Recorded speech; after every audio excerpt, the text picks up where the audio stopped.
Secretary Griswold, you have faced death threats yourself from election deniers. I just wonder how concerned you are seeing this kind of rhetoric amplified, not just in Congress, but from congressional leadership. Well, good evening, and thank you for having me on, Alicia. And it's incredibly concerning.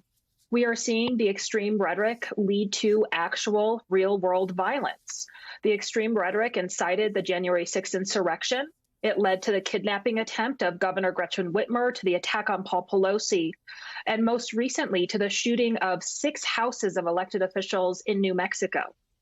So it's extremely important that elected officials realize their role in inciting violence in the United States and stop immediately. I wonder from your vantage point what your take was on the release of the Paul Pelosi attack video, which is, of course, very upsetting to watch. And as I'm sure you know, prosecutors in that case didn't want it released because they were concerned that it would actually lead to more disinformation. That tells me a lot about the moment we find ourselves in as a country. I wonder, as you watched both the process leading up to the release of that video, the video itself, and the subsequent discourse, what it tells you. Well, I think we are not out of the woods on the fight for American democracy, because make no mistake, the political violence, the extremism is all about creating an atmosphere where a party that does not actually win elections tries to seize power. That is what this is all about. And ultimately, in November, Americans rejected the extremism. We stopped election deniers, predominantly in the states and battleground states. But there are 150 election deniers sitting in the U.S. House. There are Secretary of State election deniers, extremists in the U.S. Senate. And what political violence creates, or an atmosphere of political violence creates, is fear that good people have to consider whether they're willing to continue in elected office or willing to stand up to the folks who are threatening them to administer elections.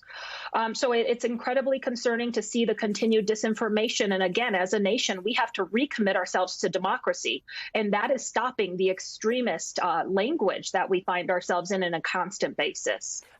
I don't know that this is particularly surprising, but I still think it is relevant. You have former President Trump this weekend repeating his lie that he won the 2020 election. The same thing that sort of sets the groundwork for what you and I are talking about today. And so I wonder how you are preparing to counter those lies, not only from Trump, but those who back him, those who believe him. Well, as Secretary of State, it's my job to make sure that every eligible voter, Republican, Democrat, and unaffiliated alike, has their voice heard in safe and secure elections. And a growing part of the job is pushing back on disinformation. So I will continue to push back on disinformation, but we need the federal and state governments to act very quickly to launch pro-fact initiatives about our elections in a bipartisan way, to follow Colorado's lead and make it illegal to dox or retaliate against election workers. But also, as a nation, we have to recommit ourselves to democracy so that Americans believe that their elected officials are actually trying to deliver for them, not the wealthy and the well-connected.